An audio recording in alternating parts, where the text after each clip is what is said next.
Deux, parce que moi j'ai fait les Beaux-Arts de Lyon, donc c'est vrai que ça apprend, ouais, ça amène de la technique, ça apprend une façon de travailler aussi, mais bon après le travail reste personnel, c'est un projet personnel qu'on développe. Et donc ouais, donc ça m'a aiguillé, ça m'a permis de développer peut-être plus facilement mon projet, mais oui, ça reste complètement personnel. Quels sont les thèmes que vous abordez dans votre création personnelle?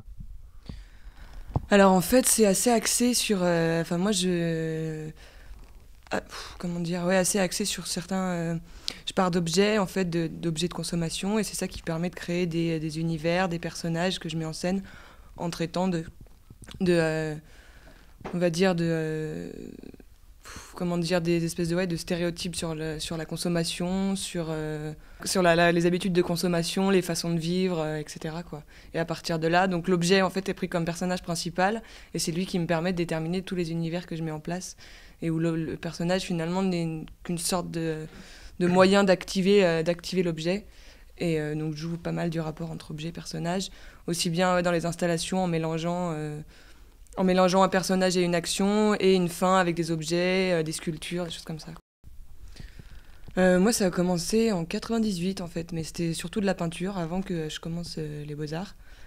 Et ça, j'ai continué un peu tout le long, sans vraiment trop le montrer dans cette école, parce que c'est pas mal discours et compagnie tout autour du travail. Il y a des choses que j'avais envie de garder, justement, surtout plastique, en fait, et juste avoir des choses à montrer. Et, sans avoir tout un discours super compliqué autour.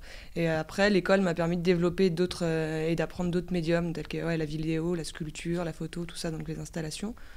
Où là, ça a commencé, ouais, disons, 2 ans plus tard, en fait. Et je continue toujours la peinture, et en même temps, donc il y a pas mal de médiums qui se mélangent, et c'est ça qui me plaît aussi, quoi, de créer des espèces de narrations, en fait, à partir de différents médiums.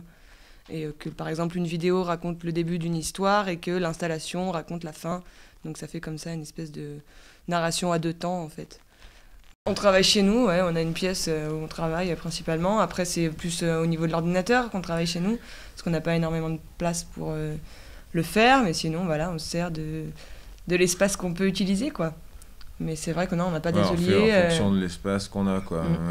Qui est soit, des fois, il y a en fonction des événements aussi, on peut travailler sur sur place, ouais. Sur place, donc ça peut amener à des choses beaucoup plus intéressantes. Il y a plein d'influences dans le travail. Là, par exemple, dans le dernier truc, on m'a dit, alors c'est ce que me disaient les gens, ça faisait très années 90, etc.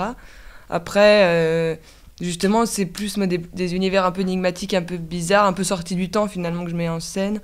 Ici, il y a quand même certains artistes, il y a certains trucs de Mathieu Barnet qui me plaisaient, dans le sens par rapport à ses films. Il y a les films, les sculptures, donc c'est différent de mon travail, parce que moi, je fais communiquer les deux ensemble. La dernière pièce donc, que j'ai faite, on m'a parlé de Pareno.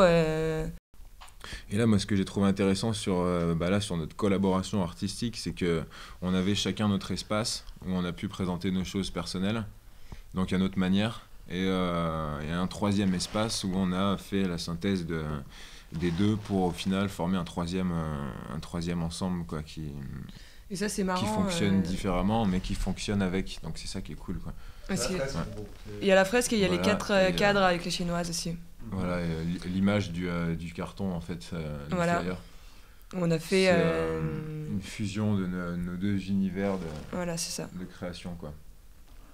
Et ça, c'était assez intéressant aussi de travailler ensemble, parce qu'on a des univers hyper différents, en fait. Donc vraiment très différents, mais en même temps, on développe les mêmes sujets, en fait, où on a un peu les mêmes thématiques, mais abordées sur des médiums différents. Même si, justement, Stéphane commence à faire des choses en volume, et je commence à faire des choses en illustration aussi. On commence justement un peu à élargir notre terrain du fait de la pratique de chacun. Et c'est pas mal pour ça aussi, parce qu'on s'adapte, en travaillant ensemble, forcément, on essaye de s'adapter à l'autre. Donc ça ouvre aussi notre pratique en plus. Et puis là, c'était la première fois vraiment qu'on faisait un truc vraiment en commun.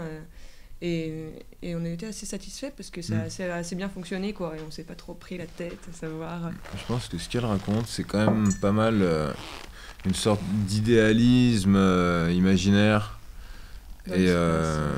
Mais voilà, avec ce côté science-fiction et spatial, quoi. On a gardé aussi, on a aussi récupéré pas mal de personnages qu'on avait déjà. Donc on a utilisé des personnages en fait qu'on avait déjà chacun en fait. Donc où c'était que du redessinage, les personnages de vidéo par exemple, les personnages de certaines illustrations de Stéphane aussi.